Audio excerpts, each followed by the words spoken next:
Selamat datang dalam program kita Kamu Hebat. Dan secara khusus hari ini kita masuk pada pembahasan 33 prinsip yang harus dipahami tentang pacaran orang Kristen. Saudara yang kasih dalam Tuhan, pacaran bukan sesuatu yang menakutkan, pacaran bukan sesuatu yang tabu. Jangan bilang, oh nggak bisa dong, orang Kristen harus hidup dalam kesucian, nggak bisa pacaran. Nah, karena itu dalam pembahasan pertama kita, jadi yang lalu kita bahas tentang pendahuluannya, ya kan? Kita harus mengerti 8 perenungan tentang pacaran Kristen. Nah, sekarang kita masuk pada bagian pertama kita yang sering kali masih jadi perdebatan. Sebetulnya pacaran itu jahatkah? Pacaran itu dosakah? Pacaran itu bersalahkah? Nah, ini yang harus kita pahami. Nah, kalau kita bicara tentang pacaran itu jahatkah, maka kita harus lihat firman Tuhannya dulu.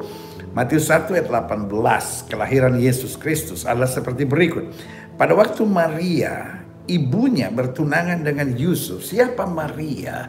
Maria dapat saya katakan the mother of faith, atau ibu dari orang-orang beriman, ibu dari iman itu sendiri. Karena kalau kita mau belajar iman, maka tidak bisa kita pisahkan. Kita harus belajar dari Mother Mary atau Bunda Maria, karena seorang yang hebat, dahsyat dan luar biasa. Diperkirakan di usia sekitar 13, 14, 15 tahun, tiba-tiba malaikat datang berkata, engkau akan mengandung dan akan melahirkan seorang anak. Langsung dia berkata, bagaimana mungkin, sebab aku belum bersuami. Tapi saudaraku yang kasih dalam Tuhan, luar biasanya tiba-tiba Maria berkata ketika malaikat menjelaskan bahwa Roh Kudus akan turun ke atas kamu. Saya percaya dia nggak mengerti, dan bukan hanya nggak mengerti, dia tahu apanya ancaman yang akan menimpa hidupnya, tekanan akan menimpa hidupnya. Itu sebabnya kemudian dia lari ke rumah Elizabeth, saudara. Dia sembunyi di sana, dia berdoa di sana, dia butuh kekuatan di sana. Tetapi di saat itu langsung dia katakan apa? Jadilah padaku seperti yang kau katakan, sebab sesungguhnya aku ini hamba Tuhan. Lihat saudara yang kasih dalam Tuhan, kita nggak bisa menyebut diri kita orang percaya. Kita gak bisa menyebut diri kita hamba Tuhan kalau kita belum belajar memiliki kerendahan hati dan kesiapan taat seperti Mother Mary ini. Nah, saudara yang kasih dalam Tuhan, dikatakan kelahiran Yesus Kristus seperti berikut. Pada waktu Maria ibunya bertunangan dengan Yusuf, lihat, saudara yang kasih dalam Tuhan, kita memang tidak menyembah Maria.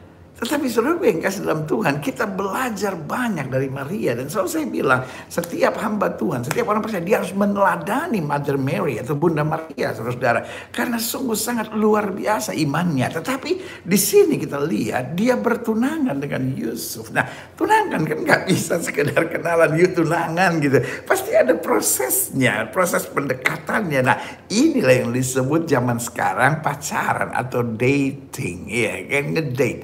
Artinya ada janji, ya kan, janji-janji, lalu ada persamaan, lalu menyesuaikan diri, sampai akhirnya mulai saling mengikat dalam pertunangan. Nah, jadi pertunangan, pacaran bukan sesuatu yang tabu, bukan sesuatu yang out of the Bible, bukan sesuatu yang bertentangan dengan firman Tuhan. Tetapi saudara yang kasih dalam Tuhan, pacaran itu justru in the Bible. Justru apa yang Alkitab jelaskan, ya kan? Dikatakan pada waktu Maria ibunya bertunangan dengan Yusuf, ternyata ia mengandung dari Roh Kudus sebelum mereka hidup sebagai suami istri. Jadi bukan pacaran yang salah, tetapi bagaimana berpacaran, dengan siapa berpacaran, apa yang kita kerjakan di masa pacaran. Nah, banyak orang kalau pikir pacaran itu berarti romantisme, pegang-pegangan, raba-rabaan, peluk-pelukan. Itu bukan pacaran, itu namanya cabul, saudara, ya kan? Kekristenan mengenal pacaran, tapi kekristenan tidak mengenal perbuatan cabul di masa pacaran.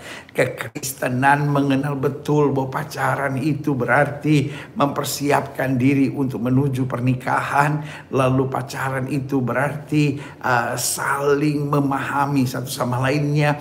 Pacaran itu berarti saling menjaga kekudusan satu sama lainnya. Pacaran itu berarti tidak mengizinkan melakukan hal-hal yang berbau seksual, mengikat dan membelenggu. Karena di masa pacaran yang paling penting adalah bagaimana kita mempersiapkan hidup untuk saling mengingatkan, saling membangun, saling mengarahkan, dan saling menuntun ke jalan yang Tuhan kehendaki, saudara.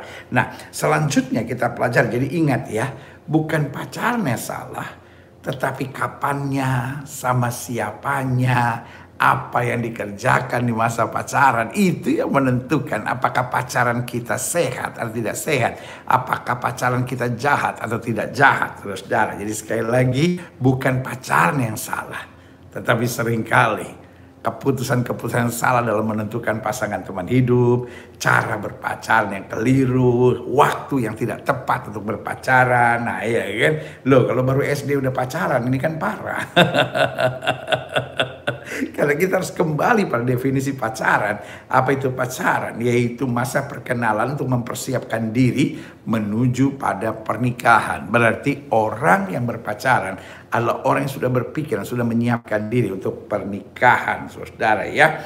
2 Korintus 11 ayat 2. Sebab aku cemburu kepada kamu dengan cemburu ilahi. Karena aku telah mempertunangkan kamu kepada satu laki-laki untuk membawa kamu sebagai perawan suci kepada Kristus. Lihat, saudara yang kasih dalam Tuhan, bahkan hubungan antara gereja dengan Kristus digambarkan sebagai pertunangan.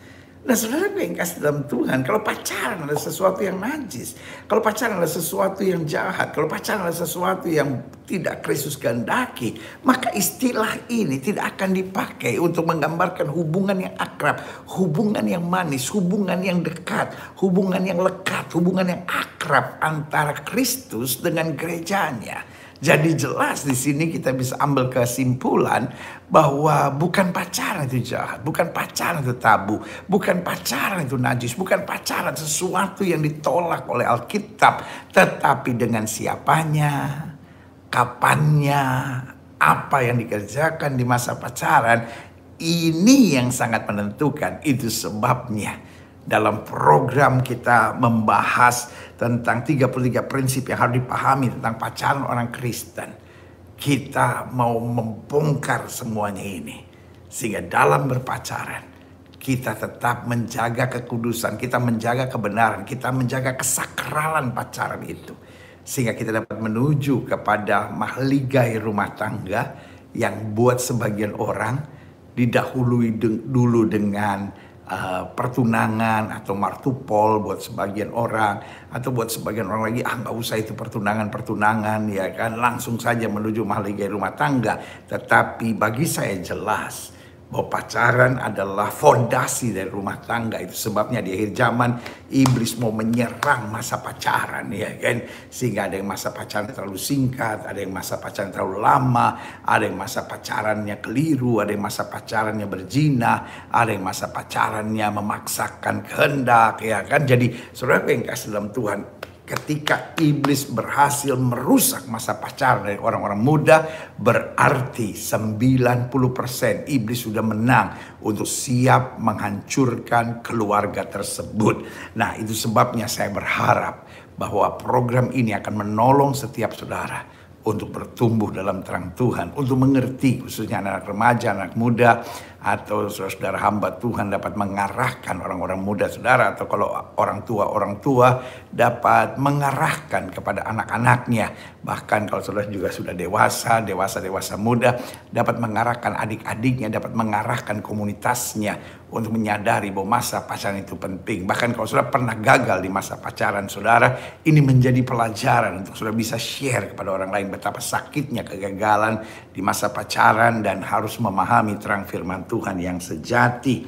Nah, kita sudah lihat ayat-ayat firman Tuhan ya. Dalam pendahuluan pada dasarnya ada 2 tingkatan yang setiap orang harus jalani. Nah, kita harus ngerti dulu tingkatan ini. Ada tingkatan pergaulan, ada tingkatan pernikahan. Jadi saudara yang kasih dalam Tuhan, ada sebagian counselor, ada sebagian psikolog yang menggabungkan bahwa masa pacaran, masa pergaulan dan kemudian masa pernikahan. Jadi orang berkenalan dulu, lalu kemudian bergaul dulu, lalu semakin dekat, lalu kemudian ada yang tetap jadi sahabat, ada yang kemudian diarahkan jadi pernikahan atau masuk dalam ligai rumah tangga yang bernama pernikahan. Saudaraku yang kasih dalam Tuhan, saya kurang setuju dengan pembahasan itu karena buat saya ini dua hal yang berbeda, ya kan.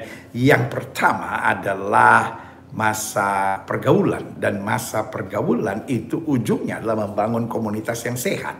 Dan yang kedua masa pernikahan. Nah, masa pernikahan ujungnya mencapai rumah tangga yang bahagia. Nah, saudara bisa lihat sekarang.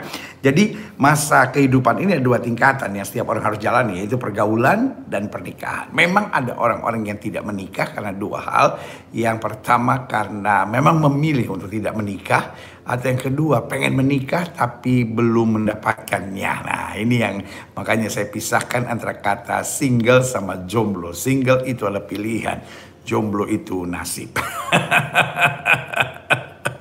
Saudara kuasa tersinggung karena saudara bisa memilih sendiri apakah saudara mau single ataukah saudara jomblo. Tetapi gini, selalu saya katakan gini, jangan sampai saudara memilih single karena patah hati. Bodoh saudara, rugi besar, ya kan.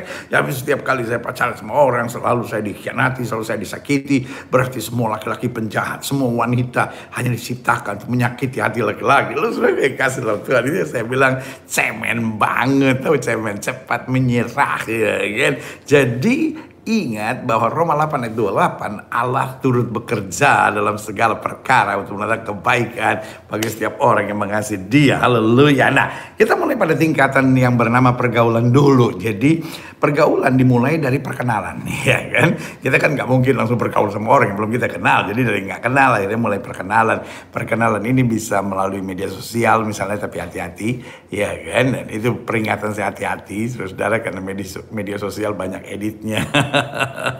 Banyak kepalsuannya. Tapi intinya dalam pergaulan, ya kan, kita bisa kenal orang melalui media sosial, kita bisa kenal lewat komunitas, misalnya ke sekolah, lalu gereja, ya kan, persekutuan, ya kan, atau klub olahraga gitu. Jadi ada banyak hal. Intinya dimulai dari perkenalan. Setelah perkenalan biasanya mulai saling memahami, kemudian cocok. Nah, ya kan, kalau nggak tinggal hanya kenal aja, tahu ini nggak? Iya kenal. Lo tahu Maruli nggak? Iya kenal. Lo tahu Susi nggak? Iya kenal. Gua orangnya kepala batu. Kan gitu. Biasanya gitu kan. Jadi dimulai dari perkenalan, lalu kemudian mulai saling ngerti, saling merasa asik, mulai cocok, akhirnya mulai saling memahami, dan kemudian mulai saling akrab. Wah, dia orangnya asik, ya kan. Wah, dia orangnya nih bisa diajak bercanda nih gitu. Wah, dia orangnya bisa dipercaya nih gitu. Dan setelah mulai akrab biasanya mulai membangun persahabatan. Kita mulai panggil dia, wih sobat, ya kan, kita rasa dekat dengan dia, kita mulai curhat, kita mulai saling meminta tolong dan memberi pertolongan, dan kemudian akhirnya kita membangun komunitas, ya kan. Kalau zaman dulu suka bangun geng, Lapendos, laki-laki penuh dosa, dia Kuahara, kurasa wanita hanya racun. The Gang Six atau The Six, ya kan. Jadi berenam dia temannya, itu membangun komunitas gitu. Dan ada yang sampai apa itu namanya, tua gitu kan, dari mulai sahabat SD sampai udah punya cucu 16 gitu. Cucu banyak banget itu mah, ya kan. Zaman dulu kayaknya biasa banget punya cucu 16. Zaman sekarang waduh, ya kan, punya anaknya 1, 2, paling banyak 3 gitu. Zaman dulu orang punya anak 7, 8, ya kan, tapi nggak stres tuh gitu. Ya kan. Nah, tapi gitu, itulah pergaulan. Dimulai dari perkenalan, bisa dunia maya, bisa dunia nyata, ya kan. Lalu kemudian merasa cocok, saling memahami, mulai bisa curhat-curhatan, mulai akrab, mulai bersahabat, dan membangun komunitas. Jadi saudara yang kasih dalam Tuhan, jangan rusak persahabatan saudara hanya dengan pacaran dengan seorang sahabat. Apakah bisa pacaran sama seorang sahabat? Bisa aja, asal jangan pacaran sama pacar sahabat saudara. Wah itu mah parah saudara ya kan. Kalau udah putus sama sahabat saudara sih masih mending lah. Ya kan, terima yang sisa-sisa gitu. Yang repot sementara pacaran sama sahabat saudara, lu makan juga pacarnya temen. Wah itu mah orang yang nggak berintegritas sama sekali itu. Ya kalau jodoh gimana, itu mah bukan jodoh, nafsu saudara. Itu mah liar namanya gitu kan. Anti banget pacaran sama pacar sahabat saudara gitu ya, itu harus punya integritas. Nah, kalau perkawinan itu sangat berbeda. Perkawinan sangat berbeda. Saya ulangi sekali lagi, perkawinan sangat berbeda. Karena dimulai dari menyadari siap untuk menikah gitu. Jadi gini, orang mau menikah dimulai dari kesadaran dulu. Saya ini mau menikah. Ya kan, mau menikah usia berapa, harus ada visi. Karena Alkitab bilang kita tidak mungkin membangun sesuatu tanpa duduk dan menghitungnya, ya kan. Jadi seorang harus memahami. Jadi jangan berteman-berteman kayaknya asik nih pacaran. Waduh, itu sama sekali nggak ada visi namanya. Itu sama sekali nggak ada aturan. Dan yang kayak begitu yang sering kali terjadi, pacaran putus ganti, pacaran putus ganti. Karena gini, perkawinan dimulai dari siap untuk menikah dulu. Gitu. Jadi ingat ya, ada banyak orang pacaran sama sekali nggak punya visi. Jadi berteman-berteman, terus rasa dekat, akhirnya pacaran, ya kan. Lalu kemudian merasa nggak cocok, putus, ya kan. Lalu bersahabat lagi, lalu kemudian ngerasa wah ini asik nih gitu, udah pacaran, wah ini repot. Karena gini, orang perkawinan itu dimulai dari rasa siap untuk menikah dulu. Atau minimal sudah mulai berpikir ke arah pernikahan. Saya usia 25 tahun, saya usia 30 tahun, saya lulus kuliah. Saya ketika mulai bekerja, ketika saya sudah mulai dapat penghasilan, saya mulai akan cari pasangan teman hidup. Begitu kan. Jadi dimulai dari menyadari siap untuk menikah dulu. Lalu setelah siap untuk menikah, jangan langsung mepet dulu. Jangan seperti apa itu namanya Metro Mini sedang kejar setoran. Jangan saudara, umatku binasa karena tidak ada visi. Without vision the people perish, ya kan. Tanpa visi maka umatku binasa. Jadi inilah salahnya, ada banyak anak muda pacaran tanpa visi. Jadi akhirnya nggak jelas gitu ya kan. Jadi mulai dulu dengan menyadari siap untuk menikah. Lalu setelah siap untuk menikah, kemudian membuat kriteria pasangan yang dicari. Gitu ya kan. Minimal saudara punya 12 kriteria, minimal. Ya kan. 7 kriteria utama yang harus ada, ya kan. Dan 5 kriteria yang kalau bisa, biasanya isinya ganteng gitu ya kan, cantik ya kan, baik ya kan. Tapi ada yang taruh itu pertama, ya kan. Buat apa dia baik kalau nggak ganteng? Ada orang yang begitu loh gitu. Pokoknya saya kalau nggak ganteng atau nggak cantik ya repot gitu. Tapi ya minimal engkaunya juga harus ganteng atau cantik ya kan. Kalau engkaunya juga pas-pasan tiba-tiba nyari pasangan yang ganteng, kesian amat. Buat lu sih mungkin berkat, tapi buat dia kan musibah. Ya kan? Nah lu yang nggak ganteng cari yang cantik ya kan. Buat saudara, wah itu anugerah, buat dia musibah saudara, parah ya kan. Jadi mulai dari menyadari siap untuk menikah, lalu membuat kriteria pasangan yang dicari, ya kan. Dan setelah lihat kriteria yang dicari, ya kan, karena yang paling utama tentang kriteria harus seiman dan beda jenis kelamin. Buat apa seiman tapi sejenis, ya kan? Bahaya saudara. Itu mutlak harus seiman dan beda jenis kelamin. Itu harus nomor 1 buat setiap saudara, ya kan? Jadi kita lihat kriteria yang dicari. Jadi sekarang nggak pacaran putus ganti, pacaran putus ganti. Udah, saya nggak bilang orang pacaran nggak boleh putus. Tapi kalau terus-terusan pacaran putus ganti, itu artinya saudara nggak punya visi sama sekali dalam kehidupan. Saudara belum layak untuk pacaran karena saudara belum stabil. Saudara belum dewasa, saudara belum berpikir panjang. Jadi ingat ya, dimulai dari menyadari siap untuk menikah, lalu membuat kriteria pasangan yang dicari. Nah, karena itu kita mulai arahkan. Nah, ini kan sama seperti kita mau beli rumah, ya kan? Kalau orang mau beli rumah atau mau kontrak rumah, kan yang pertama kita harus tahu di daerah mana dulu misalnya, ya kan? Lalu seharga berapa, gitu kan? Nah, ini kan apakah kamar, apakah studio, apakah butuh rumah kontrakan, gitu? Apakah sekedar kontrakan pintu, gitu? Jadi kan kita harus pahami dulu, gitu ya kan? Tapi kalau sudah cuma punya uang 1 juta sebulan, tiba-tiba mau 3 kamar. Bisa saudara, tetapi di ujung kampung mana gitu ya kan, di Kalimantan Utara sana, di ujungnya sana. Ya itu ikhlas dalam Tuhan. Jadi kita kan harus ada pertimbangan-pertimbangan itu kan. Jadi dimulai menyadari siap untuk menikah, membuat kriteria, ya kan, dan kriterianya bisa ada dua, kriteria yang mutlak dan kriteria-kriteria yang kalau bisa, kalau Tuhan berkenan kan gitu kan. Nah lalu mulai berkenalan. Nah berkenalannya ini bisa dari orang yang memang kita sudah kenal. Ya kan, dari teman kita, oh iya benernya saya sekarang udah siap.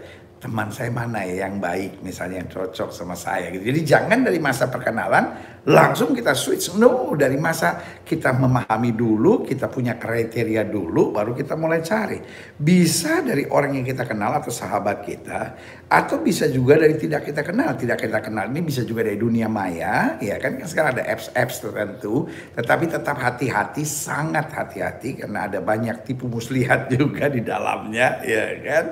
Dan setelah mulai kita merasa kayaknya ini pas nih ya gitu kan, kita mulai, dan biasanya itu jangan langsung lah gitu ya kan, jangan oh pokoknya ini mau jadian, enggak, doain dulu dan lain-lain. Nah setelah mulai kenal, nah akhirnya mulailah naksir-naksiran. Nah ini yang disebut masa yang paling indah. Ada banyak orang bilang masa yang paling indah masa pacaran. Enggak juga sebetulnya. Masa yang paling indah itu masa yang paling seru. Itu masa yang bikin kita semangat, bernyala-nyala, berapi-api. Dari nggak pernah dandan jadi dandan, dari nggak pernah mandi jadi mandi, ya kan, dari nggak pernah ke gym jadi ke gym, ya kan, dari nggak pernah berdoa jadi berdoa. Ini biasanya di masa naksir-naksiran, ya kan.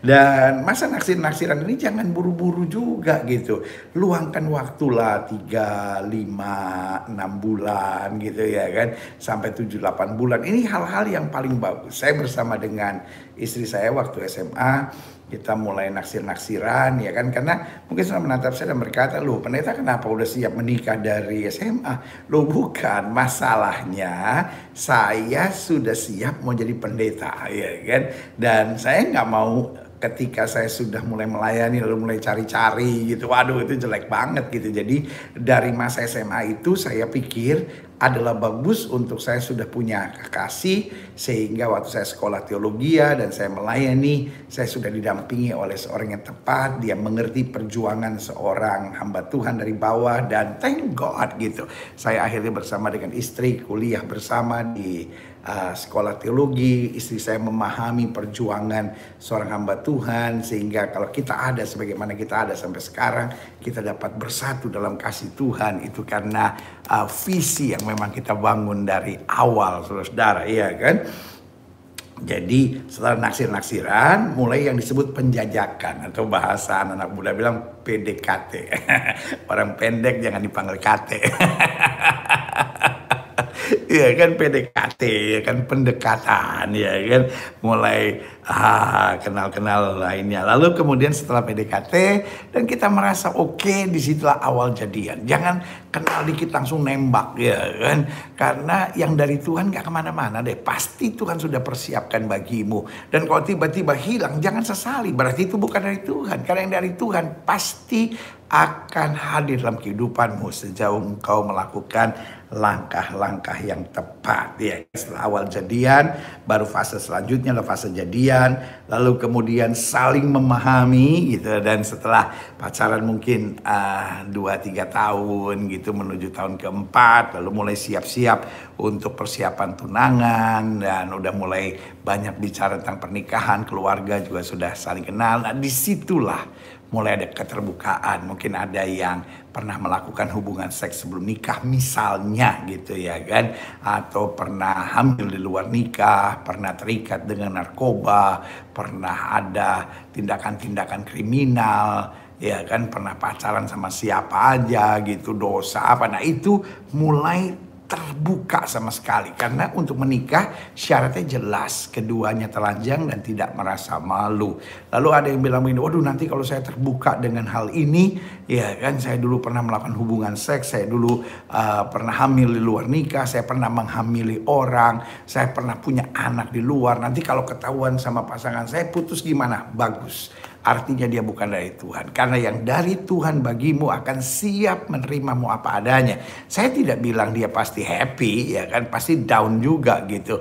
Mungkin 2-3 hari atau sebulan nggak mau ketemu saudara gitu. Tapi kalau yang dari Tuhan, justru keterbukaan adalah awal dari ketangguhan sebuah rumah tangga yang hebat ya. Jadi jangan di awal juga, kadang-kala di awal ya belum terikat betul ya akhirnya lepas, padahal itu dari Tuhan buat saudara, hanya dia belum terlalu dewasa aja. Nah itu harus hati-hati, fasenya harus tepat. Jadi awal jadian semakin saling memahami, lalu kemudian sudah masing-masing ngerti jalan Tuhan, lalu kemudian mulai saling terbuka. Ini masa ini gerbangnya saudara ya.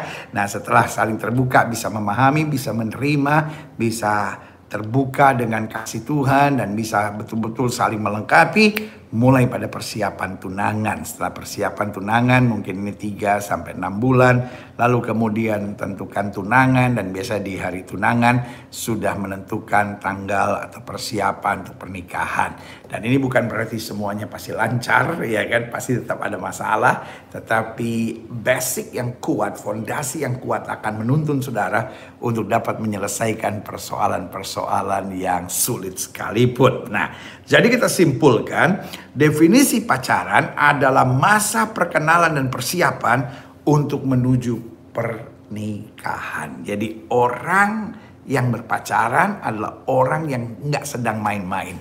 Orang yang nggak sedang iseng-iseng. Parah saudara-saudara. Ada banyak orang pikir, oh pacaran sekedar ngisi waktu luang. Ya habis gimana ya, teman-teman gue udah pacaran, gue pacaran aja. Wah ini bahaya gitu. Jadi ada banyak orang pacaran kenapa? Karena gengsi. Masa iya gue udah kerja, masa iya gue udah S2, gue belum pacaran. Nggak bisa. Kita harus ikuti fase-fasenya dulu ya kan. Kita udah fase untuk siap nikah nggak? Sudah berpikir ke pernikahan nggak? Kita sudah punya kriterianya nggak? Gitu ya kan. Lalu kita udah ada penjajakannya nggak? Buka mata dengan selebar-lebarnya nggak? Lalu pilih yang dalam tuntunan Tuhan nggak? Karena berpacaran berarti menemukan pribadi yang Tuhan sudah siapkan buat kita. Haleluya. Jadi jelas ya, definisi pacaran adalah masa perkenalan dan persiapan untuk menuju pada pernikahan. Nah, syarat-syarat penting orang berpacaran, yang pertama dewasa. Karena pacaran hanya untuk orang dewasa yang masih bersifat kekanak-kanakan. Sorry. Siapa yang belum boleh pacaran? Yang pertama adalah orang yang masih berjiwa kekanak-kanakan. Yang kedua, siapa yang belum boleh pacaran? Mereka yang masih egois, ya kan? Yang ketiga, siapa yang belum boleh pacaran? Orang yang masih suka ngambekan gitu ya kan? Lalu yang keempat, siapa yang belum boleh pacaran? Orang yang belum merasakan kasih Tuhan dalam hidupnya. Karena orang kalau masih luka, saudara ya kan, lalu berpacaran, cenderung akan melukai. Karena selalu saya katakan orang terluka itu cenderung mudah melukai saudara ya. Jadi ada 4 kriteria yang baru saya sampaikan tadi. Siapa-siapa yang tidak boleh pacaran. Wah, aduh ketinggalan pendeta. Ya rewind aja nanti. Ingat ya, kalau saudara masih dalam kriteria belum boleh pacaran, atau jangan pacaran dulu tiba-tiba saudara memaksakan pacaran ya kan. Bukan saudara yang rugi, anak orang yang sudah bikin sengsara saudara ya kan. Ini bahayanya kan, ada banyak orang pacaran tapi menyengsarakan orang. Pacaran yang sehat seperti kita belajar dalam program yang lalu, bahwa 2 orang lebih baik daripada sendiri. Jadi berdua lebih baik dari sendiri. Jadi kalau pacaran ternyata membuat hidup kita lebih sengsara, lebih menderita, lebih tertekan, lebih banyak menangis. Kayaknya dulu kita nggak sering nangis, semenjak pacaran nangis terus. Ini ada yang nggak beres saudara. Karena kita harus pegang prinsip firman Tuhan, berdua lebih baik dari sendiri ya. Yes. Nah, jadi syarat penting orang berpacaran, ingat ya, masih kekanak-kanakan jangan pacaran dulu. Yang masih kekanak-kanakan piara anjing dulu aja, ya kan, piara kucing, ya kan, atau main-main game tiap hari, saudara, ya kan. Karena orang yang dewasa itu dia kan otomatis menjadi orang yang bertanggung jawab, misalnya, ya kan. Orang dewasa itu intinya gini, dia merubah kata di awalan di menjadi me. Ya kan? Yang tadinya hanya diperhatikan, sekarang mulai memperhatikan. Yang tadinya hanya minta dikasihi, sekarang mengasihi. Yang tadinya hanya maunya diatur-atur, sekarang mulai mengatur, mengarahkan. Nah gitu ya. Yang tadinya mikirnya hanya bagaimana saya diberi, sekarang mulai belajar bagaimana memberi. Ya gitu ya. Jadi syarat penting orang berpacaran yang pertama dewasa. Itu mutlak, tanpa kedewasaan maka kita akan terus menderita dan membuat orang di sekitar kita menderita. Lalu yang kedua, syarat penting orang berpacaran adalah serius, ya kan? Jadi bukan mengisi waktu, bukan cuma main-main, ya kan? Bukan masih penjajakan, lalu nanti pacaran dia cari yang lain, dia selingkuh sama yang lain, dia tertarik sama yang lain. Kalau masih menimbang-nimbang, jangan pacaran dulu, saudara. Karena orang pacaran adalah orang yang sudah berkomitmen masuk pada masa perkenalan dan persiapan untuk menuju pernikahan, gitu jelas ya. Lalu yang ketiga, siap mental untuk masa depan, gitu. Jadi selalu saya bilang gini, orang kalau belum punya target pekerjaan misalnya, ya kan, bukan saya matre gitu dan bukan saya mengajarkan orang matre, tetapi orang Papua bilang begini, kakak, kau pikir menikah murah kah? Ya kan? Masa masih terus mau berharap semua orang tua? Ya kan? Ini kan susah, saudara. Jadi orang menikah orang yang bisa mandiri, orang yang bisa berdiri di kaki sendiri gitu ya kan. Minimal itu sudah dibahas sama pasangannya, saudara. Jadi dia harus orang yang berpikir untuk masa depan. Jadi orang yang berpacaran tuh bukan dari pagi lalu bersamaan terus nggak ngapa-ngapain, cuma tatap-tatapan, minum es jeruk, satu gelas berdua, ya kan, lalu 2 sedotan. Itu mah bukan romantis, itu mah jorok, pertukaran jigong. Ngerti gak maksud saya? Jadi saudara yang kasih dalam Tuhan, ini yang harus kita pahami, bahwa masa pacaran itu adalah masa di mana seorang itu serius untuk membangun masa depannya. Jadi cewek-cewek yang hanya ingin cowoknya selalu bersama dia, cowok-cowok yang selalu hanya ingin berduaan terus, buat saya dia pantasnya tuh main game aja gitu, yang terus mau main. Dia belum dewasa sama sekali, karena orang yang berpacaran secara sehat, orang yang berpacaran secara dewasa, dia mulai berpikir, karena cinta nggak bisa bayar listrik, cinta nggak bisa bayar rumah sakit untuk melahirkan anak gitu, nggak bisa kita bilang I love you, lu semua terbayar gitu, nggak bisa. Love has to has money. Cinta pada dasarnya ada harga yang harus dibayar, karena cinta misalnya minimal kita punya rumah kontrakan, apalagi kalau kita sudah punya rumah sendiri udah dicicil dari awal gitu. Jadi saudara yang kasih dalam Tuhan, nggak bisa kita cinta lalu ya pokoknya kan orang tua saya masih bertanggung jawab buat saya, pokoknya saya tinggal di rumah orang tua saya, nggak bisa loh. Ada orang tua yang memang sudah menyiapkan anaknya rumah, ya puji Tuhan bagus gitu. Tapi saudara yang kasih dalam Tuhan tetap mempersiapkan diri untuk pernikahan kita, untuk membangun rumah tangga kita, itu selalu tanda bahwa kita dewasa dan serius gitu ya. Lalu yang keempat, sudah beres dengan luka gitu ya kan. Jadi makanya selalu saya bilang gini, orang kalau baru putus jangan langsung cari, karena orang baru putus lukanya tuh masih banyak gitu. Jadi akhirnya biasanya dia cari pokoknya yang berbanding terbalik. Kalau tadinya orangnya cuek, sekarang orangnya perhatian gitu. Dan dia udah gak peduli gitu. Padahal itu pacar orang atau suami orang gitu, atau istri orang gitu. Ini bahayanya gitu. Jadi jangan buat orang-orang yang sudah baru, atau buat orang-orang yang baru putus, ya kan, selalu saya bilang take a break gitu, untuk bereskan luka-luka saudara. Minimal 6 bulan sampai 1 tahun setelah putus baru kemudian boleh pacaran lagi. Kenapa? Lukanya ini harus diberesin gitu. Kalau masih suka stalking mantannya, aduh jangan pacaran dulu deh, berarti lu masih masih norak gitu ya kan. Dan saya juga bingung, ngapain sih, kan apa itu namanya, mantan kan udah gak ada urusan lagi sama kita, ngapain kita stalking gitu. Dia mau lebih bahagia atau dia lebih menderita kan gak ada urusannya sama kita. Lu kepo banget sih gitu. Ya gitu, sebagian, aduh sekarang lihat tuh dia kesian tuh menderita tuh gara-gara udah gak sama gue. Lu urusannya apa? Lu pikir lu juru selamat kah? Ya kan tuh sekarang lihat tuh dia dapat kutuk dari itu.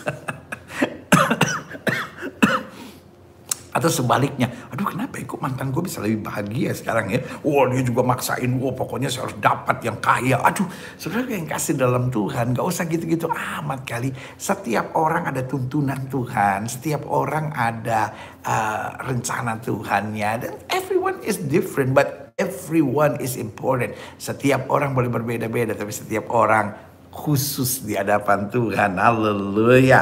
Nah, selanjutnya karena pacaran adalah masa perkenalan dan masa persiapan untuk menuju pernikahan, pertanyaan kita, apa yang harus dikenal? Nah, ini dia. Buat saya karena manusia terdiri dari tubuh, jiwa, dan roh, maka itu yang harus dikenal. Mulai dari rohnya, jiwanya, baru tubuhnya. Karena inti dari kehidupan manusia is the spirit, ya kan, rohnya. Ya kan, rohnya mempengaruhi jiwa dan jiwanya mempengaruhi pada tubuhnya. Makanya ada istilah di dalam jiwa yang sehat terdapat tubuh yang kuat. Dalam tubuh yang sehat terdapat jiwa yang kuat. Karena apa? Karena keduanya ini tidak akan bisa terpisahkan. Tetapi yang dari dalam selalu akan memancar keluar. Jadi mulai dari roh memancar ke jiwa. Orang kalau rohnya dekat dengan Tuhan, rohnya sehat di dalam Tuhan, maka otomatis jiwanya stabil, saudara. Jiwanya tangguh, saudara. Karena jiwanya tangguh, tubuhnya juga penuh dengan sukacita, gitu, jelas ya. Nah, apa yang harus dikenal? Yang pertama, rohnya dulu. Apa yang harus kita kenal? Dia mentuhankan Yesus enggak? Atau sekedar beragama? Atau sama sekali enggak beragama? Ini paling penting, saudara. Karena orang kalau sudah mentuhankan Yesus, maka pada saat yang bersamaan dia akan mencintai pasangannya. Dia tidak akan mengkhianati. Dia tidak akan buat yang aneh-aneh. Dia tidak akan hidup dalam dosa karena dia mentuhankan Yesus. Nah, ini yang paling penting.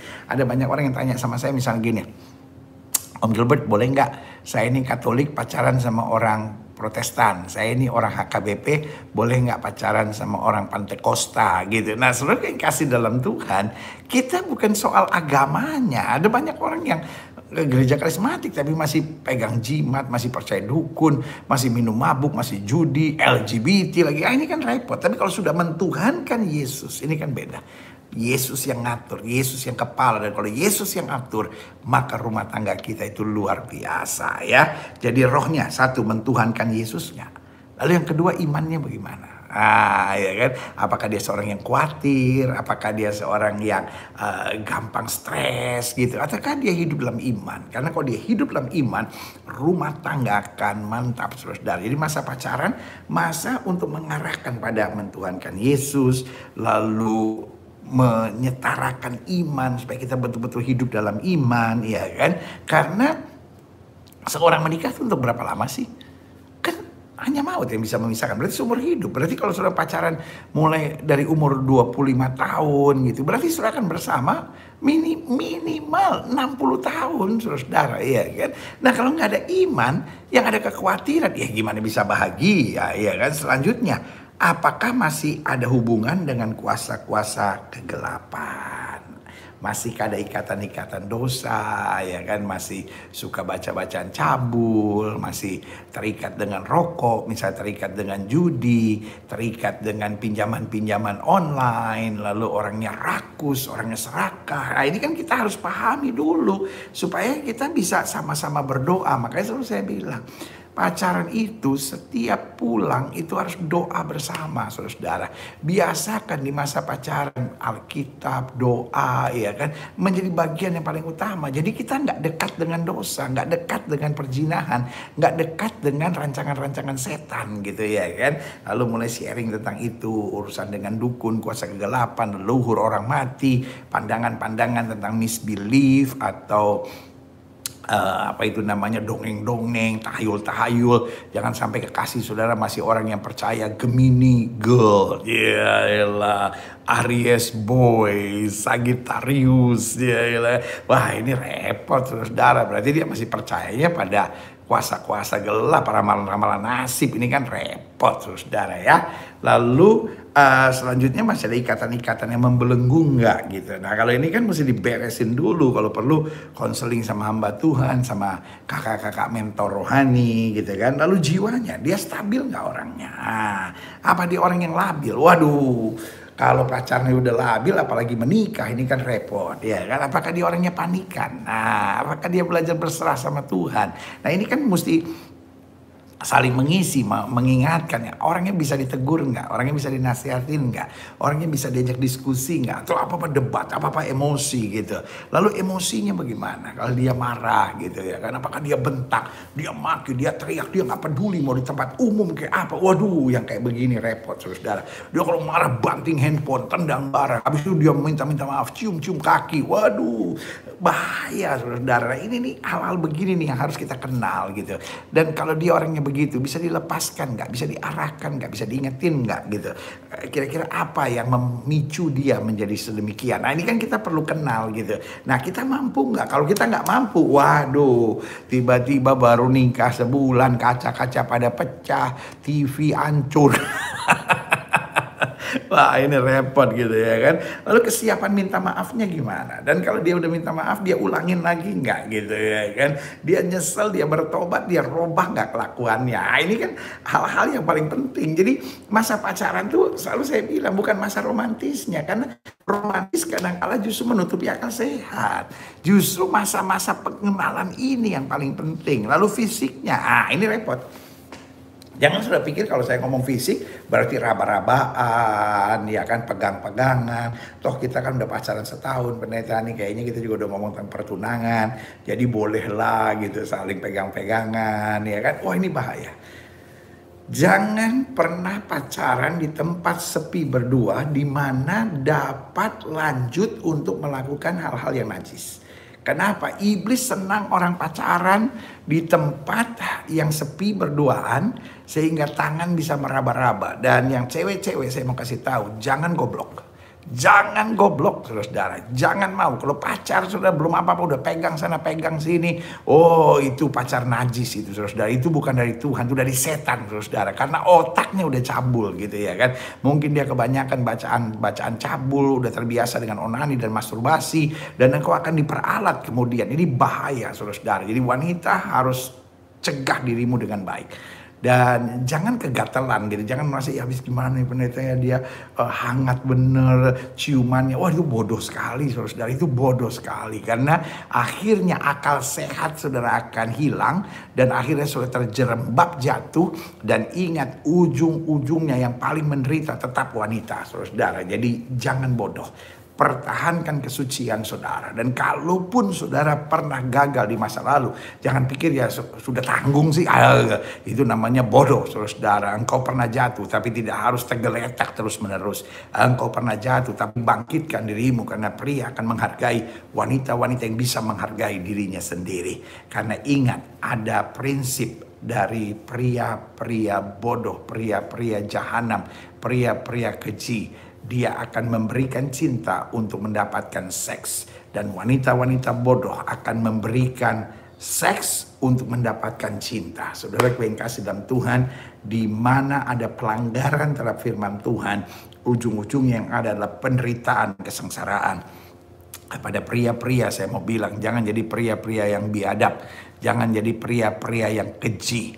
Ingat setiap kali engkau memperlakukan kekasihmu, ingat adik wanitamu, ingat ibumu. Saudaraku, kita nggak mau merendahkan wanita. Para pria, jaga pasanganmu sebaik-baiknya. Sehingga engkau tidak mengotori dia. Karena apa? Karena dengan engkau mengotori, kan intinya sederhana.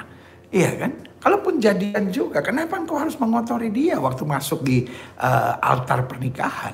Kalau itu bukan milikmu, iya kan? Berarti saudara udah mengkhianati pria yang harusnya mendapatkan kesuciannya. Iya kan? Dan apa yang kamu tidak ingin orang lain perbuat kepadamu, jangan perbuat itu pada orang lain. Kalau engkau tidak ingin, ya kan, istrimu kemudian pernah dipakai orang, ya jangan pakai istri orang dong, gitu ya kan. Jadi pastikan engkau menjaga hidupmu benar, hidupmu kudus, dan pada saat yang bersamaan hargai orang yang bersama dengan engkau, ya. Puji Tuhan. Jadi waktu kita bicara tentang tubuh, ya kan, kita bicara tentang fisik, kita mesti ngerti seimbang gak, ya kan. Kalau sudah nggak ganteng-ganteng amat, udahlah, nggak usah cari yang cantik lah, ya kan. Lu juga pas-pasan. Kalau sudah nggak cantik, nggak usah Tuhan biar saya dapat yang ganteng gitu. Buat saudara itu kan anugerah, buat dia musibah saudara, ya kan. Jadi fisiknya seimbang gak? Karena kita ajarkan biarlah kamu menjadi pasangan yang seimbang, ya kan. Pemikirannya gimana? ya kan, orangnya pemikiran dewasa nggak, pemikirannya luas nggak gitu ya kan.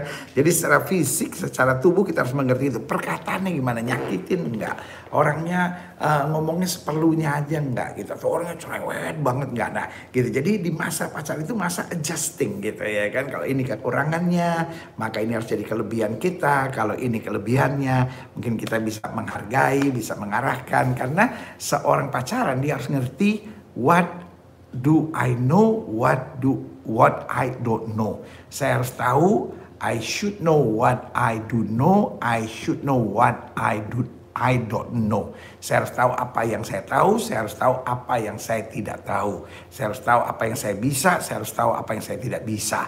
Begitupun pasangan saya harus tahu apa yang dia tidak bisa, saya harus tahu apa yang dia bisa. Yang dia bisa saya hargai, saya dorong, saya arahkan. Apa yang saya tidak bisa saya bantu, ya kan. Saya bukan menghakimi, saya bukan sok ngajarin dia, maksain dia, kan gitu kan. Nah, karena itu pertanyaan kita selanjutnya, ya kan, mengingat hal-hal tentang persiapan ini, maka pertanyaan kita, perlukah orang Kristen berpacaran? Kembali sangat perlu. Tetapi kembali dengan siapa? Apa yang dikerjakan? Kapan berpacaran, hal-hal yang boleh dan hal-hal yang tidak boleh di masa pacaran itu yang sangat menentukan. Nah, pertanyaannya, mengapa pacaran sangat perlu? Jelas dihubungkan dengan firman Tuhan, karena Allah benci perceraian. Orang pacaran kan bukan hanya untuk senang masa muda. Orang pacaran tadi kembali kepada definisinya, masa persiapan perkenalan untuk menuju pada pernikahan. Pernikahan yang sehat, pernikahan yang kuat, pernikahan yang penuh dengan kebahagiaan. Jadi mengapa pacaran sangat perlu? Jelas karena Allah benci perceraian. Sementara pacaran yang tidak sehat, pacaran yang tidak stabil, pacaran yang tidak benar, pacaran dengan ketidakterbukaan, ujung-ujungnya hanya menggoyahkan rumah tangga. Kalaupun rumah tangga akhirnya nggak bercerai, tapi ya nggak ada kenyamanan, nggak ada kebahagiaan di dalamnya. Ya udah, pokoknya jangan bercerai aja. Ini kan parah. Sementara kalau kita mau jujur, banyak perceraian terjadi karena pengenalan dan persiapan di masa pacaran ini sangat rendah dan sangat tidak bertanggung jawab. Ya, jelas ya. Jadi mengapa masa pacaran perlu? Minimal saya pelajari ada 4 hal. Yang pertama, karena dalam masa pacaran masing-masing pribadi belajar saling mengenal visi dan misi pasangannya. Untuk itu romantisme adalah kebodohan dan kesalahan fatal di masa pacaran. Kenapa? Orang yang kalau pikir romantis terus duduk, tatap-tatapan, saling mengucapkan kata-kata romantis, peluk-pelukan gitu kan. Wah, ini makan malam, apa itu namanya, candlelight dinner, lalu pegang tangan, tatap mukanya, sayang kau Ayah, saudara, hal ini kita masih bisa buat 60 tahun kemudian nanti. Selama 60 tahun kok bisa romantis, dan dalam rumah tangga makin romantis, makin dahsyat. Tapi dalam pacaran makin romantis, makin aneh lu, ya kan? Makin terpancing onani, masturbasi, bahkan tidak sedikit yang akhirnya tertarik untuk melakukan hubungan seks. Saudara, terjebak dalam permainan setan ini gitu. Jadi dalam masa pacaran masing-masing belajar saling mengenal visi dan misi pasangannya. Untuk itu kan ada istilah begini, banyak bekerja sedikit bicara. Nah, dalam pacaran nggak boleh begitu. Banyak bicara, jangan kerja apa-apa. Jadi orang tua kalau anak sudah pacaran di depan rumah atau di apa itu namanya, kamar tamu, ya kan, lalu sudah mulai nggak dengar suara, sudah mulai panggil anak saudara, Budik, Joni. Kenapa? Karena biasanya kalau udah mulai nggak ada suara, tiba-tiba mulai ini yang parah, saudara, ngerti ya? Jadi dalam masa pacaran masing-masing pribadi belajarlah saling mengenal visi dan misi pasangannya. Pergi ke tempat olahraga, lalu kita lihat apa masalah, membahas sesuatu, nonton berita, lalu lihat bagaimana baca buku, ya kan? Lalu belajar mengerti visi dan misi pasangannya. Belajar main sama adik, ya kan, lalu belajar melihat kehidupan, belajar membahas masalah-masalah, ya kan. Untuk itu romantisme adalah kebodohan dan kesalahan fatal di masa pacaran. Lalu yang kedua saya pelajari, mengapa masa pacaran perlu? Ingat ya, karena dalam masa pacaran masing-masing pribadi belajar saling mengenal visi dan misi pasangannya, ya kan. Ketika kita satu dalam visi dan misi, ya kan, minimal saling mengerti, maka jalan kita akan luar biasa. Yang kedua, karena dalam masa pacaran masing-masing pribadi belajar melihat melihat kekurangan masing-masing dan melihat kecocokan masing-masing. Ya kan? Jadi sehingga tidak selalu komplain gitu, wah pasangan saya begini, loh memang itu dia kok gitu dengan kekurangannya, ya kan? Dan mulai melihat kecocokannya masing-masing gitu. Nah, kecocokannya dikembangkan, lalu kekurangan masing-masing coba masing-masing isi gitu. Untuk itu, nah ini dia yang paling penting, kebohongan dan kepalsuanlah bahaya sangat besar di masa pacaran. Jadi saudara yang kasih dalam Tuhan, makanya kalau pacaran itu jangan sibuk dengan wah dia ganteng, dia cantik, aduh dia bisa membuat hati saya berbunga-bunga gitu ya kan. Wah ini parah gitu. Iya kan, waduh dia bayarin semuanya. Ini udah bahaya saudara kalau ini. Karena yang harus paling dimengerti adalah bagaimana kita bisa melihat kekurangannya. Selama engkau masih melihat pasanganmu sebagai malaikat, bahaya. Menikah langsung jadi setan, saudara. Jadi kita kalau lihat pasangan itu harus normal. Jadi harus ada kekurangan, harus ada kelebihannya. Jangan pacaran sama seseorang yang sudah belum jumpai kekurangannya. Karena there is no angel on earth. Kan gak ada malaikat di muka bumi, ya kan. Tapi dia juga bukan setan gitu. Jadi ada kekurangannya, ada kelebihannya. Bagaimana kita saling mencocokkan gitu. Nah makanya saya bilang begini. Kebohongan dan kepalsuan adalah bahaya sangat besar di masa pacaran. Jadi kalau di masa pacaran dia udah munafik, dia udah banyak bohong, perhatikan baik-baik. Karena kebohongan, kemunafikan, kepalsuan di masa pacaran itu akan terus dibawa sampai masa perkawinan. Dan orang ada kekurangannya, it's okay. Tapi kalau kemunafik, ada kepalsuan, ada kebohongan, ini mengakibatkan luka dan goresan-goresan yang mendalam ya. Jadi ingat, pembohong-pembohong jangan pacaran dulu ya kan, pengkhianat-pengkhianat jangan pacaran dulu, dan orang-orang munafik jangan pacaran dulu, bertobat dulu saudara. Karena kalau enggak lu bikin susah anak orang. Dan saudara jangan karena udah kebucinan gitu. Orang sekarang saya bingung, ada roh apa sih itu yang masuk bucin banget gitu kalau pacar. Wah, teman-teman ditinggalin semua, apa pokoknya dia. Lu pikir dia tuh Yesus apa? Di bawah kolong langit ini tidak nama lain, olehnya aku bisa bahagia dan selamat kecuali dalam nama si dia, si doi itu. Ya kan? Sebagai hamba Allah saya hanya mau bilang jangan kebucinan deh gitu. Orang-orang yang bucin ujung-ujungnya nggak bahagia, ujung-ujungnya sengsara saudara ya kan.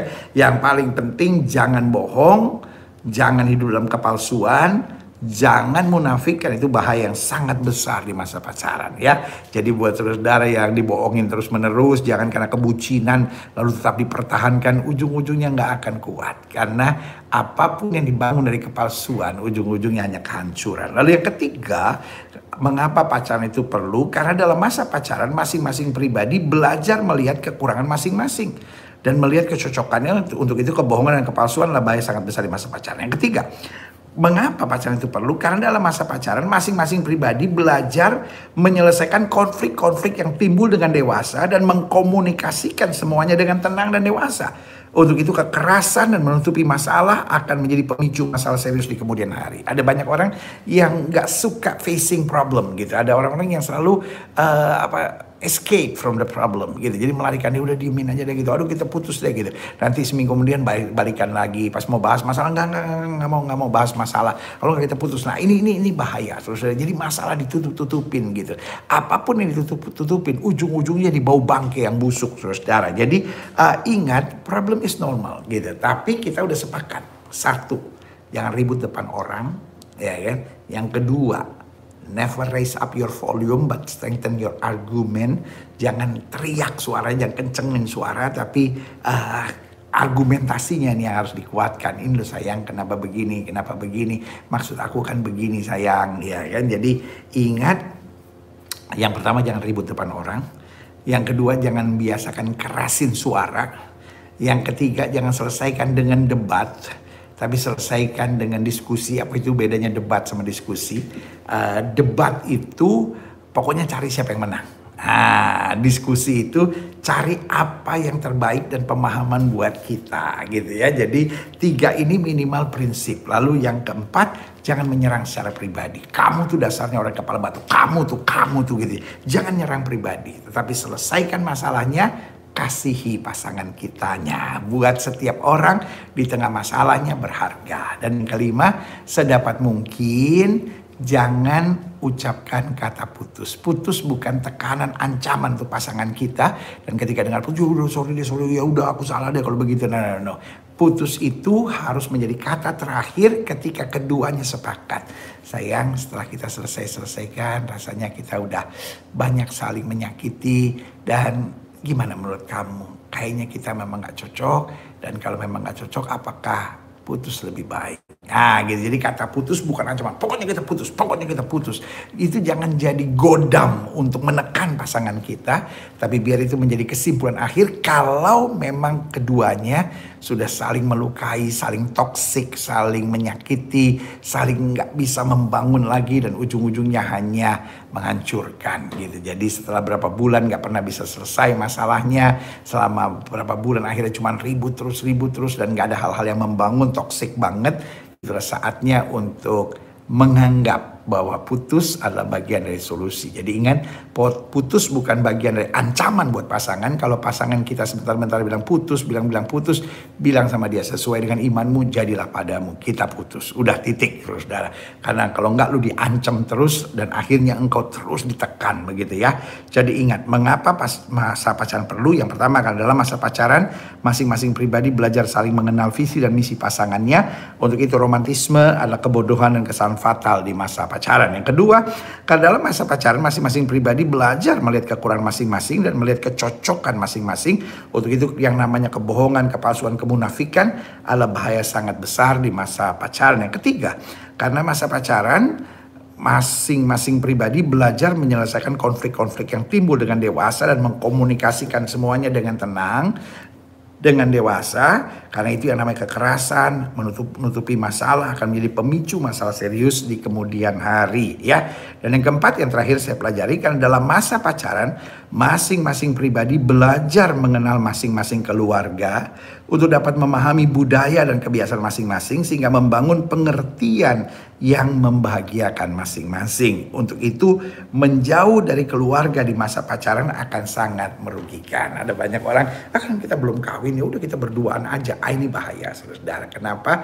Karena ujung-ujungnya kita memang tidak menikah dengan keluarganya, tetapi keluarga tetap bagian yang tak terpisahkan dari keluarga kita. Jadi saudara yang kasih dalam Tuhan, kan setiap orang punya budaya bagaimana dia dibesarkan. Misalnya orang Jawa, lalu orang Manado, ya kan, orang Manado keluarganya banyak, makannya banyak.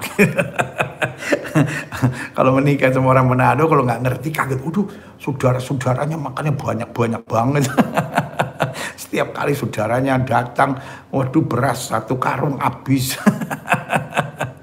Ya kan, kalau orang Jawa itu kan malu-malu, ya kan. Nah orang Manado kalau malu-malu dianggap, oh siapa dia nggak suka dengan kita atau apa ini, dia anggap kita keluarga, gitu, ya kan. Jadi untuk itu perbedaan budaya ini seringkali yang menjadi masalah. Tidak sedikit orang yang setelah menikah akhirnya masalahnya justru sama iparnya dan lain-lain. Untuk itu dari masa pacaran sudah terbiasa saling mengkondisikan dengan keluarga masing-masing, saling bergaul dengan keluarga masing-masing, dan akhirnya yang terjadi adalah kita saling membangun pengertian dengan budaya masing-masing. Oh cara dia menghargai mamanya itu begitu. Oh cara dia berkomunikasi. Kan ada keluarga misalnya marah sama anaknya, kamu gak ada otak kamu. Loh itu gak boleh dicontoh. Tetapi minimal kita gak kaget-kaget gitu. Kok istri saya kalau ngomong gitu gak pakai otak. Sayang itu kan gak bagus ya kan. Gini. Nah itu dibahas ya kan. Itu memang kebiasaan keluarga kamu. Gak apa-apa di keluarga kamu begitu. Kita gak bisa larang. Tapi kita bisa membangun kondisi yang lebih baik. Nah itu kan bisa dibicarakan ya kan.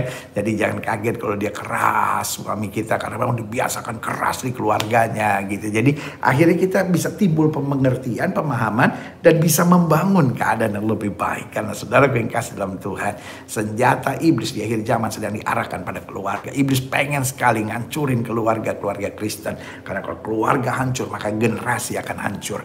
Itu sebabnya sebagai hamba Allah saya mau ingatkan remaja dan orang-orang muda bagaimana menghadapi senjata setan yang akan menghancurkan keluarga-keluarga. Kita boleh saja berasal dari keluarga yang hancur, tetapi kita punya iman dan kita percaya kita akan membangun keluarga dalam terang firman Tuhan. Ketika kita persiapkan diri kita dari masa remaja, banyak berdoa. Di masa pacaran kita banyak persiapan dengan betul. Lakukan langkah-langkah dan fase-fase yang tepat. Maka anugerah Tuhan akan luar biasa. Bahwa pacaran bukan sesuatu yang najis, pacaran bukan sesuatu yang jahat, bisa menjadi jahat kalau kita tidak berjalan seturut dengan firman Tuhan. Kita berdoa. Bapa, terima kasih buat hari ini.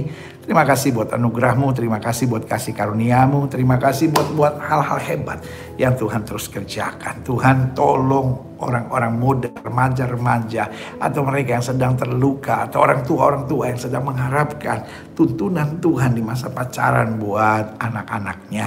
Tuhan, kami ucapkan berkat di dalam nama Yesus, sehingga anak-anak Tuhan tidak ada pacaran dengan yang tidak seiman, tidak ada yang melakukan hubungan seks sebelum nikah, tidak ada yang pacaran dengan cara-cara menanggalkan hal-hal yang benar dalam terang firman Tuhan, tidak ada yang pacaran dengan hanya fokus pada kebucinannya. Tapi Tuhan tolong sehingga masa pacaran kami sehat, masa pacaran kami dewasa, masa pacaran kami benar dalam terang firman Tuhan. Jangan sampai kami memilih yang salah, jangan sampai kami pacaran dengan salah. Ya Kristus, ya Roh Kudus, ingatkanlah kami, karena kami tidak mau hancur di masa muda kami. Tolong mereka yang bahkan pernah melakukan hubungan seks sebelum nikah, sehingga mereka bertobat, mereka tinggalkan hidup yang lama, mereka berbalik ke jalan-Mu yang sempurna.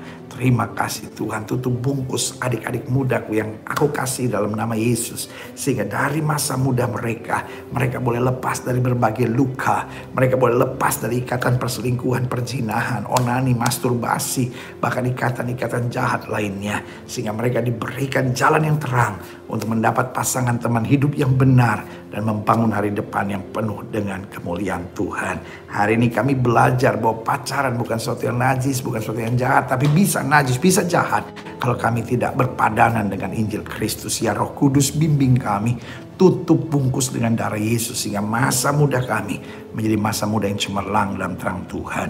Di dalam nama Yesus kami berdoa. Haleluya. Amin. Amin. Adik-adik muda, mari jadikan masa muda kalian terang, dahsyat, dan luar biasa dalam kebenaran firman Tuhan.